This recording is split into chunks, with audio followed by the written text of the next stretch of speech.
Do you think it's possible to put bigger tires on your Jeep, add beadlock wheels, and save weight? Watch this video and find out if we pull it off.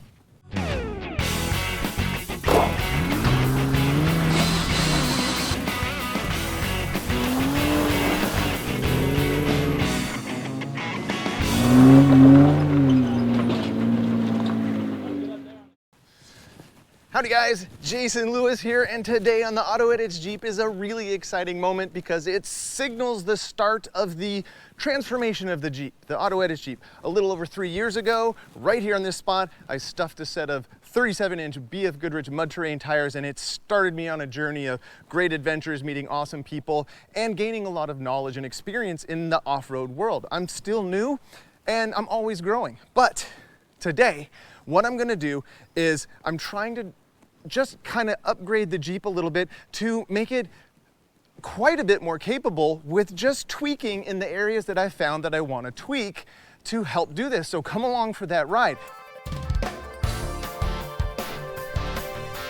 So to kick off the transformation to the next phase of the AutoEdits Jeep, we're gonna start with a good solid foundation. I'm upsizing the tires to the Milestar Patagonia MT, size 38. 13.5 inches wide. So you have a 38-inch tall, 13.5-inch wide tire. And I'm going with the Vision F-Manx 398 forged beadlock wheels. Now, these are 17-inch, so they're the same size wheel as the Rugged Ridge XHDs that I'm taking off. But here's the exciting part of this. I'm increasing the size and the footprint and the traction capabilities of the Jeep. But if my math is right, this is gonna be lighter than this right here. So we're upsizing, adding more capability, and we're gonna lighten up the load a little bit. This is gonna be pretty exciting. So come on over to the side yard, let's get these old things off, and I'm gonna show you how to mount up these bead locks.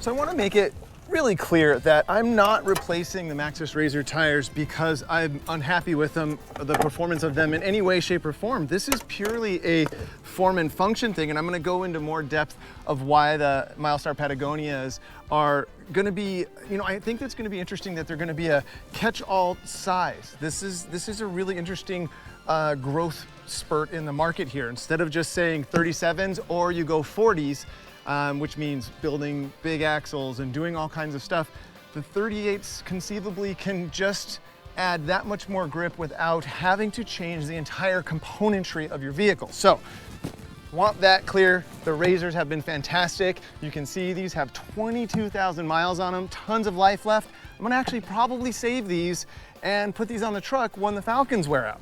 So, there you have it. I always forgot about it. There we go. All right. And now for the details on our hero parts. These are the brand spanking new Vision F-Manx forged beadlock wheels, made from 6061 T6 aluminum, which in English means that they are trophy truck strong, yet lighter than most regular wheels that don't even offer a beadlock option.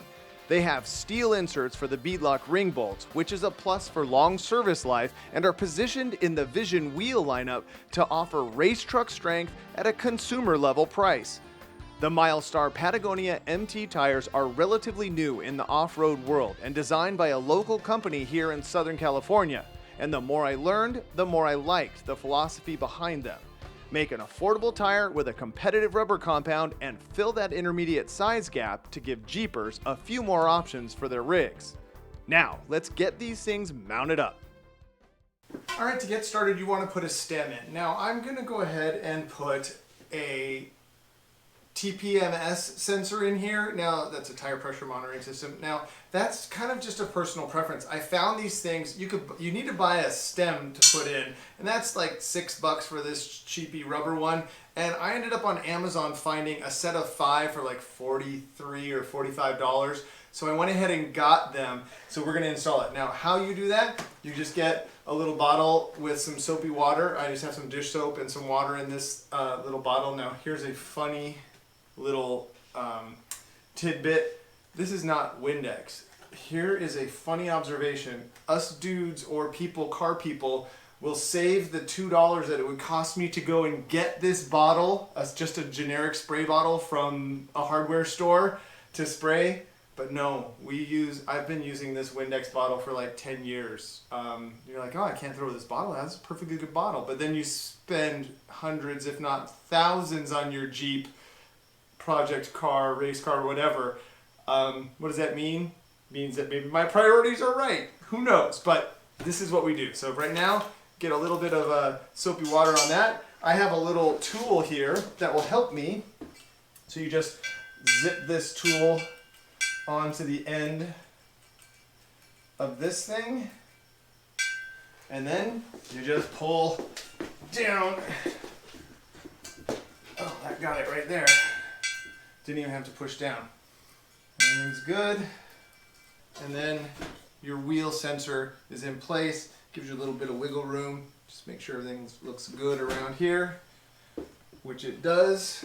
All right, so next up, it's time to actually stuff that wheel inside this hunk of tire. And now on the Milestars, you can pick, on actually a lot of tires, you can pick which side now is the time to decide which side you want out. So on the Patagonia MTs here, you have this kind of raised letter here, and on this side, you have this lower letter with the little ribbed interior of that thing. So I am going to choose this kind of more aggressive, chunky block letter on the outside.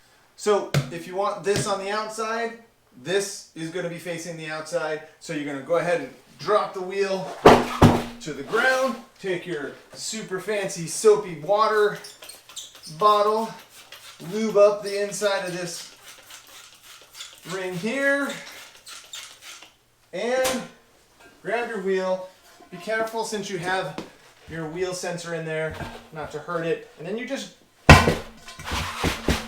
jam it in there. Just like that. That's it. So that way you know now you have your outside matching your outside. Then you got to do that times the other 4 wheels that we got to do. So let's get busy. Now it's time to get the top seated up. And now it's just a matter of getting it onto a bucket or something off the ground so you can support the back side of the wheel. And so I'm just using this old bucket. Let's put that there. And then you just kind of get the wheel centered down, kind of like that. All right, so now that everything is kind of lined up and looks pretty happy, it's sitting here pretty restful, we're going to get our bead lock in place. Just kind of roughly line it up. And you grab your washers. I don't know about you guys, do you always make sure that the finished side of your washers is up? I do. Kind of fits right in along with my OCD. I think it's the right thing as well. So I'm going to put a few of these washers in place.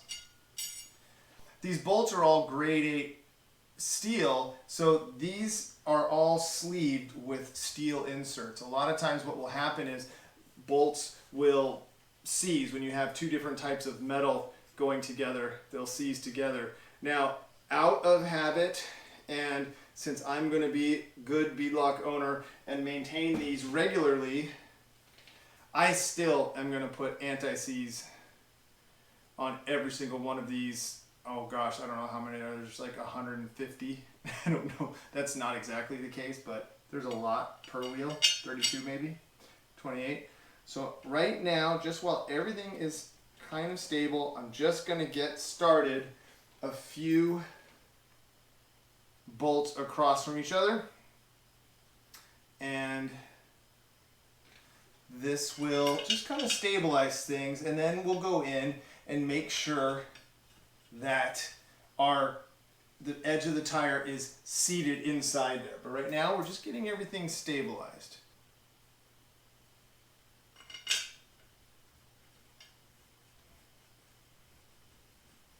Just think, you only have 185 more to go.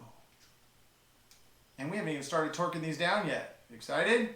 I am. Here's another thing about anti-seize. it seems like once it gets on someplace on your glove or your hand, it's everywhere. You'll just find it on your clothes, you'll find it on your pillow tonight when you try to go to sleep. It's just fun stuff. So for now, I'm just gonna run in and just do a quick tighten just to make sure everything's captured. But you don't want to pinch anything yet because we want to make sure that the bead is seated down inside here. So I'm just gonna snug to make sure the tire doesn't escape on us.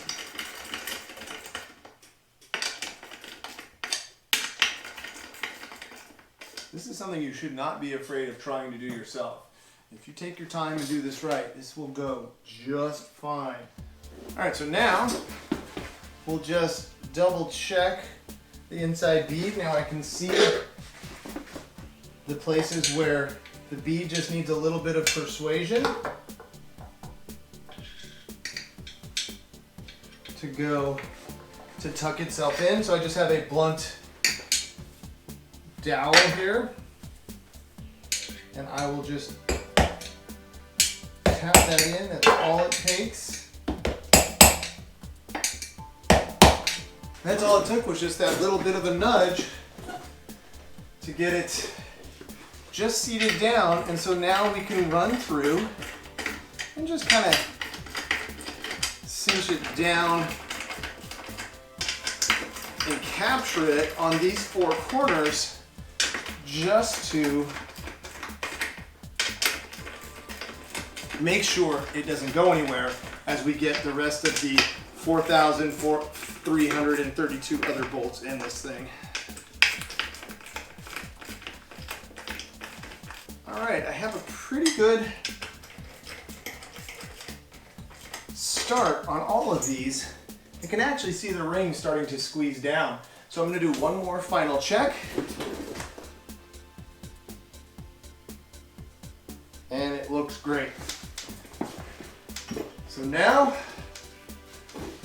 hunker in, because it's time to lube up the rest of the bolt and get this tightened down. And then I'll meet you when it's time to actually start torquing these things, because that's a fun process as well. Time for some time-lapse magic. After getting the bolts in place around the ring, start by tightening them for a first round pass to 10 foot-pounds in a star pattern across the wheel. Once you get that done, reset your torque wrench for 20 foot-pounds and do another pass.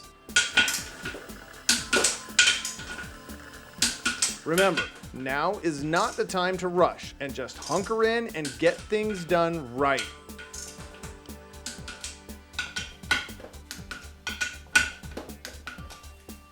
All right, so there we have it. 20 foot-pounds all the way around. It feels really good.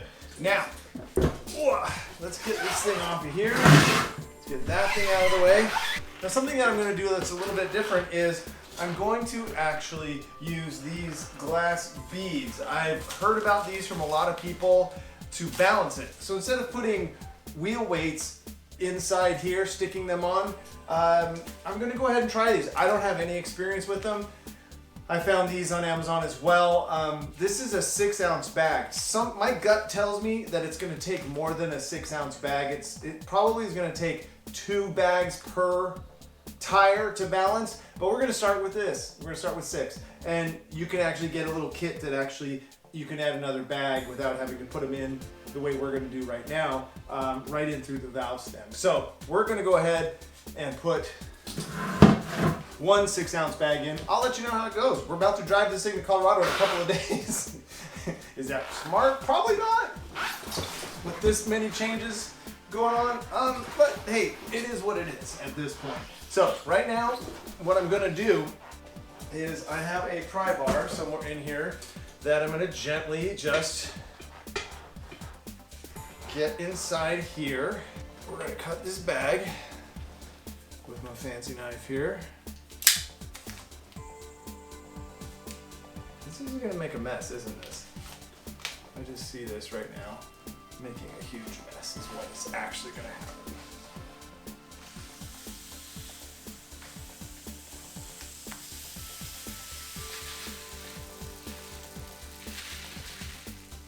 I actually got most of these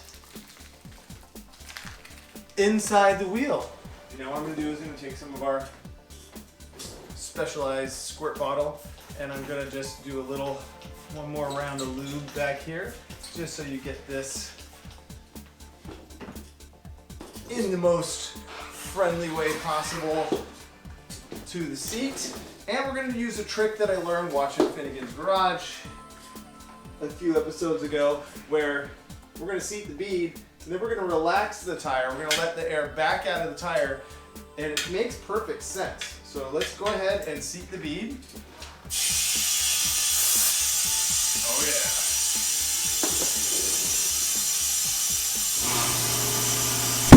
Oh yeah.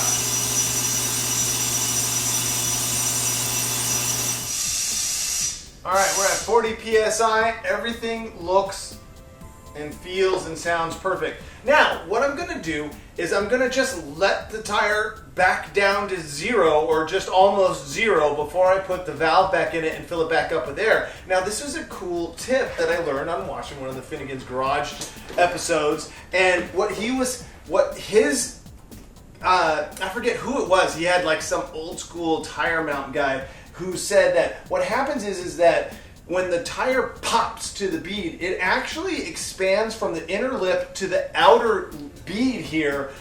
In that pop, it actually gets out of balance because it does this violent movement. So what you're doing by letting the air back out of the tire is you're gonna let the tire relax and let itself seat all the way inside this bead. To me, it makes perfect sense. So let's let the air back out, take a few extra moments, minutes maybe, to do it right. Let's go.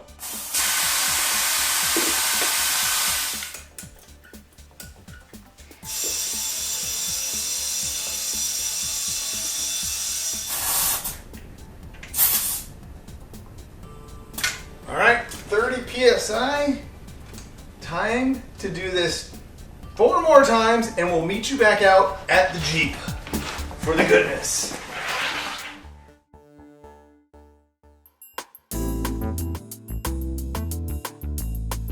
All right, now for the direct comparison between all of these tires. Now, these are all 17-inch wheels, so that's the same. Now, these are the Rugged Ridge XHD 17x10. This is the Maxxis Razor 37, 12.5 inches wide on an R17. This is the Falcon off the truck. Now, this is on a TR Beadlock. This is a heavy, heavy duty competition level wheel, just like the Manx Beadlock. So these things have been fantastic on the truck. Now, these are the Manx 398 forged. Oh, got an escapee here. So if you notice, there isn't a huge difference between, because these two right here are true 30, they're closer to true 37-inch measurements. This is very close to a true 38. So if you notice, everything is very similar. This is just beefier, but by having a 13.5 width, you just increase your footprint. Look at that right there. That's where you can see how your footprint is now much more aggressive. And Milestar has come to the market with a rubber compound that isn't a high mileage. You don't want to just kind of put these on and expect you're going to get 60,000 miles out of these. These are designed to grip.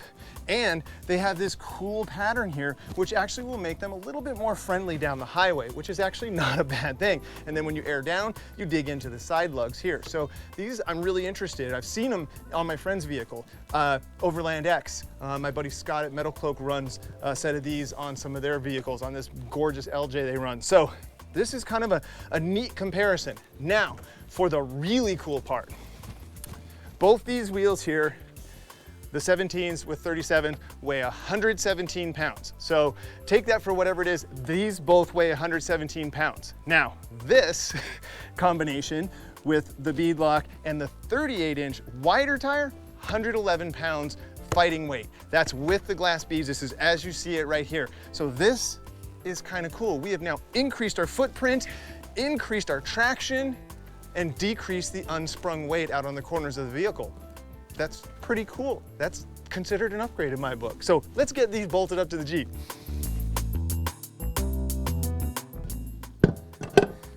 Now there's a couple of little things to pay attention to when you're putting new wheels and tires on your rig, and that is the backspace and whether your wheels and tires are hub-centric or lug-centric. These new wheels are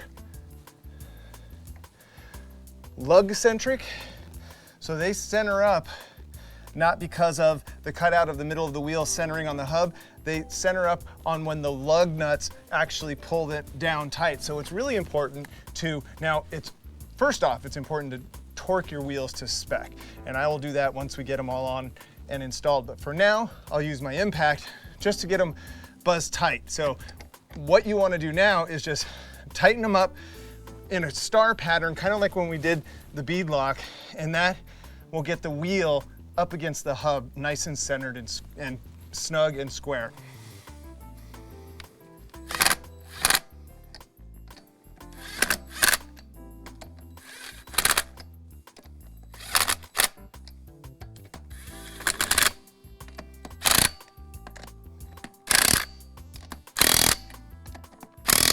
So now, while we're here, let's look and see if we're gonna run into any problems right away with the wider tire with the same backspace.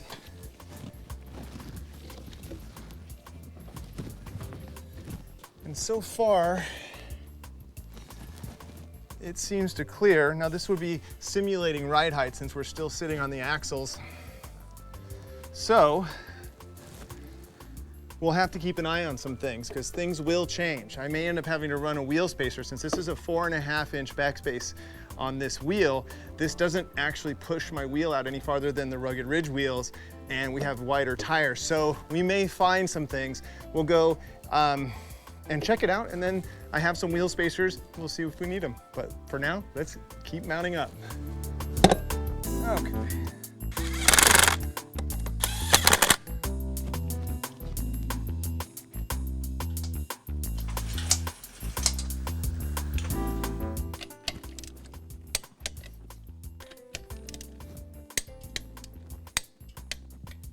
Okay, so let's get a couple of hard measurements here for you guys. Now this is one that I'll need to set the calibration on the speedometer since we're changing the size of the tire. Now, a tip I learned to check the actual tire height is not to just measure to the top of the tire, but let's get that measurement first because that's a good measurement to get. That's just a fun one to get. So what I'll do is I'll take a level right at the top of the tire. We'll get the thing level, and we'll measure, and we're showing that it's 37 inches tall at 30 PSI sitting with the weight of the Jeep. So that means that there's a bit of a bulge. Now, you could run 40 PSI, and that's why this height right here doesn't quite matter once it's sitting on the Jeep. So here's another little tip or trick that I've learned from the interwebs, that measuring this top measurement isn't the actual one that will give you an accurate readout on your speedometer. It's actually, since the wheel is going to be a little bit shorter from the distance where the weight is and the bulge in the tire to the top, you should measure from the center of the wheel to the ground. Let's level this thing out. And to the center of this level is darn near exactly 18 inches. So that means that when I set the calibration for the speedometer, I'm gonna just 18 times 2 is 36. So what we'll do is we'll just consider this a 36 diameter rolling tire down the highway, and I'll let you guys know how that works as a calibration, but that's how I'm gonna do it. All right, let's get this thing out and look at it.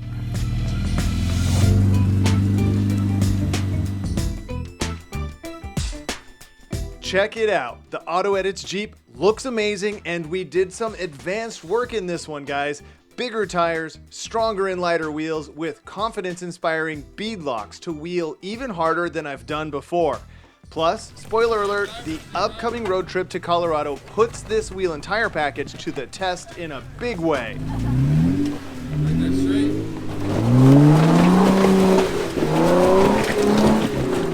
So check back soon for that full video. The Jeep does amazing.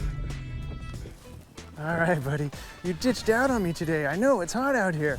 So there you have it. Bigger meets, Beadlock, lighter weight. We just did a huge swing at the Jeep, and this is just the foundation of things to come. Please keep checking back for more as we get this thing out on the road and start dialing it in. And I might give you a hint on what's coming next. Might have something to do with the doors. Desktop doors, perhaps? So, thank you so much for watching, and until next time, enjoy your drive. Oh man, we gotta go do a beer run, right? Come on, let's go. I know, come on, all right, oh man.